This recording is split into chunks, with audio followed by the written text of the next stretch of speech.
In this video, we are going to discuss lesson number 14, that is respiration in plants. ठीक है, तो respiration आपने class 10 तक पढ़ा होगा कि किसी भी सबस्ट्रेट को ब्रेक डाउन करने की प्रोसेस जो कि अकर करती है ऑर्गेनिजम्स में, उसे हम रेस्पिरेशन बोलते हैं. ठीक है, तो अगर हमारा सबस्ट्रेट जो है वो C6H12O6 है, दैट इज़ ग्लूकोज बोल देते हैं हम जिसको. ग्लूकोज का फॉर्मूला है C6H12O6. ठीक है, ये बर्न करेगा सेल्स के अंदर, या तो ये ऑक्सीजन की प्रेजेंस में बर्न करेगा या ऑक्सीजन की एब्सेंस में बर्न करेगा. तो वॉट एवर द केस में भी कार्बन डाइऑक्साइड प्रोड्यूस होगा, वाटर प्रोड्यूस होगा और एनर्जी प्रोड्यूस होगी in the form of ATP. ठीक है, तो रेस्पिरेशन क्या प्रोसेस है? ऐसी प्रोसेस जिसमें कि रेस्पिरेटरी सबस्ट्रेट बर्न करता है और टूटता है कार्बन डाइऑक्साइड वाटर में और एनर्जी रिलीज करता है in the form of ATP. अब ये जो रेस्पिरेशन है ये दो टाइप्स की होती है, एरोबिक रेस्पिरेशन और एनारोबिक रेस्पिरेशन. एरोबिक रेस्पिरेशन जो है that occurs in the presence of oxygen, और एनारोबिक रेस्पिरेशन जो है उसके लिए ऑक्सीजन की आवश्यकता नहीं होती है. और एरोबिक और एनारोबिक रेस्पिरेशन दोनों में एक कॉमन स्टेप है जिसे हम ग्लाइकोलाइसिस बोलते हैं. कॉमन स्टेप है ये दोनों के लिए, ग्लाइकोलाइसिस. इसकी डिटेल्स हम बाद में लेंगे, बट पहले देख लेते हैं कि ग्लाइकोलाइसिस में होता क्या है. ग्लाइकोलाइसिस में ये जो ग्लूकोज है 6 कार्बन कंपाउंड है, 6 कार्बन हैं ग्लूकोज के स्ट्रक्चर में. ग्लूकोज के जो ग्लाइकोलाइसिस में है it will break down into 2 molecules of pyruvic acid. ठीक है, और पायरुविक एसिड जो है एक 3 कार्बन कंपाउंड होता है. ग्लूकोज पायरुविक एसिड में कन्वर्ट हो जाएगा, टूट जाएगा, और उसकी प्रोसेस को हम ग्लाइकोलाइसिस बोल देंगे. ग्लाइको का मतलब ग्लूकोज और लाइसिस का मतलब ब्रेक डाउन. और ग्लाइकोलाइसिस होता कहाँ है सेल में? It takes place, it occurs in the cytoplasm of a cell. Process glycolysis की जो है ये एनारोबिक है, मतलब ये ऑक्सीजन यूज नहीं करती है. और ये साथ ही साथ जब हम एरोबिक रेस्पिरेशन को बाद में देखेंगे तो वहाँ पर भी हम ग्लाइकोलाइसिस को स्टेप नंबर 1 ही मानेंगे. इसका मतलब है ग्लाइकोलाइसिस जो है एक कॉमन स्टेप है एरोबिक और एनारोबिक रेस्पिरेशन दोनों के लिए. ठीक है, अब और डिफरेंसेस देखते हैं एरोबिक और एनारोबिक रेस्पिरेशन में.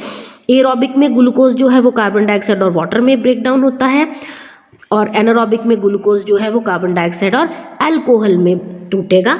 अल्कोहल कौन सी होगी यहाँ पर? It is going to be C2H5OH. ठीक है, C2H5OH को हम बोल देते हैं इथेनॉल. तो ये फर्क है दोनों में. कार्बन डाइऑक्साइड दोनों में बन रहा है, बट यहाँ पर वाटर रिलीज हो रहा है और यहाँ पर अल्कोहल बन रही है. फिर नेक्स्ट, ये तो मैंने आपको बताया ही था कि एरोबिक रेस्पिरेशन जो है वो साइटोप्लाज्म में होती है. एनारोबिक कहाँ पर होगी? सेल में, माइटोकॉन्ड्रिया के अंदर. एरोबिक रेस्पिरेशन हायर ऑर्गेनिजम्स में होगी. ठीक है, और anaerobic respiration lower type of organisms में होगी, जैसे कि हमारा ईस्ट है, ये फंगस होता है. और हायर ऑर्गेनिजम्स जैसे कि ह्यूमन बींग्स हैं वो एरोबिक परफॉर्म करते हैं. ATP कितने प्रोड्यूस होते हैं अभी आपने सिर्फ याद रखने हैं, बाद में हम इसको कैलकुलेट करेंगे.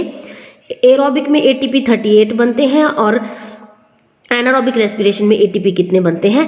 2 ATP बनते हैं. ठीक है, तो ये हुआ एरोबिक और एनारोबिक रेस्पिरेशन के बीच में डिफरेंसेस. इसको आपने नोटबुक में नोट्स देखकर भी लर्न कर लेना है. ठीक है, इसके बाद हम मूव करते हैं एक नेक्स्ट टॉपिक के ऊपर. आप अपने नोटबुक में नोट्स को देखते रहें. That is RQ, respiratory quotient बोलते हैं हम जिसको. RQ is known as respiratory quotient, और रेस्पिरेटरी रेशियो भी इसका नाम होता है. ठीक है, अब RQ देखते हैं. वॉल्यूम डेफिनेशन क्या बोलती है RQ की? It is the volume of carbon dioxide evolved to the volume of oxygen absorbed. कोई भी रिएक्शन है उसमें कितना कार्बन डाइऑक्साइड निकला, इवॉल्व हुआ, और कितना ऑक्सीजन यूज हुआ, उसे हम RQ बोलते हैं. राइट, कार्बोहाइड्रेट्स लेते हैं. पहला एग्जाम्पल कि RQ कार्बोहाइड्रेट्स के लिए कितना होता है? C6H12O6 plus 6 molecules of oxygen use कर रहा है. अगर रिएक्शन उसमें 6 molecules of carbon dioxide, 6 molecules of water और एनर्जी रिलीज हो रही है. RQ के लिए हम इक्वेशन क्या पुटअप कर देंगे? कितने कार्बन डाइऑक्साइड इवॉल्व हुए? 6 हुए. कितने यूज हुए ऑक्सीजन?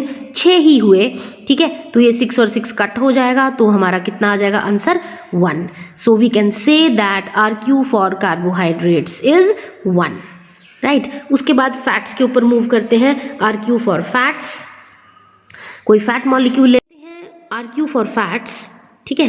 तो हम कोई फैट मॉलिक्यूल ले रहे हैं अगर, जिसका फॉर्मूला है C51H98O6, इसके हमने 2 मॉलिक्यूल्स लिए हैं, ठीक है, और ये 145 ऑक्सीजन मॉलिक्यूल्स के साथ यूज़ हो रहे हैं. यहाँ पर हमें 102 CO2 मिल रहा है, 98 वाटर मिल रहा है और एनर्जी मिल रही है, ठीक है.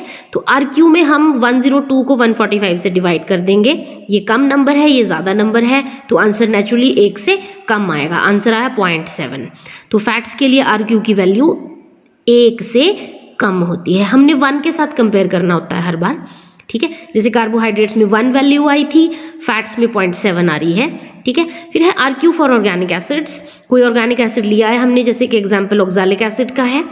इसके 2 मॉलिक्यूल्स हैं हमारे पास, उसमें ऑक्सीजन के साथ ये रिएक्ट कर रहा है, 4 कार्बन डाइऑक्साइड, 2 वाटर और एनर्जी रिलीज हो रही है. RQ 4 CO2/O2 हो जाएगा, तो 4/1 ही है क्योंकि 1 मॉलिक्यूल यूज हो रहा है. 4/1 इज 4. तो ऑर्गेनिक एसिड्स के लिए RQ की वैल्यू मोर देन 1 होती है, ठीक है. प्रोटीन्स के लिए मैंने पहले भी बताया आपको कि प्रोटीन्स के लिए RQ की वैल्यू हमेशा फैट्स की तरह 1 से कम होती है. यहाँ पर भी 0.7 आंसर आ रहा है. फिर आता है RQ for anaerobic respiration.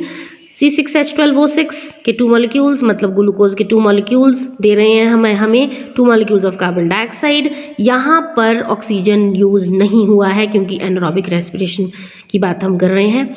2 molecules of ethanol plus energy. अब 2 CO2/0 क्योंकि we are not using any molecule of oxygen, तो anything divided by 0 is infinity, ठीक है. तो ये याद रखने की चीज़ है कि एनारोबिक रेस्पिरेशन के लिए RQ की वैल्यू इन्फिनिटी होती है. तो यहाँ देख लीजिए, आप दोबारा से एक नज़र मार लेते हैं. कार्बोहाइड्रेट्स की RQ की वैल्यू 1, फैट्स के लिए RQ की value less than 1.7, organic acids के लिए मोर देन 1, प्रोटीन्स के लिए less than 1 and anaerobic respiration के लिए इन्फिनिटी, ठीक है. So this was all about respiratory quotient और रेस्पिरेटरी रेशियो.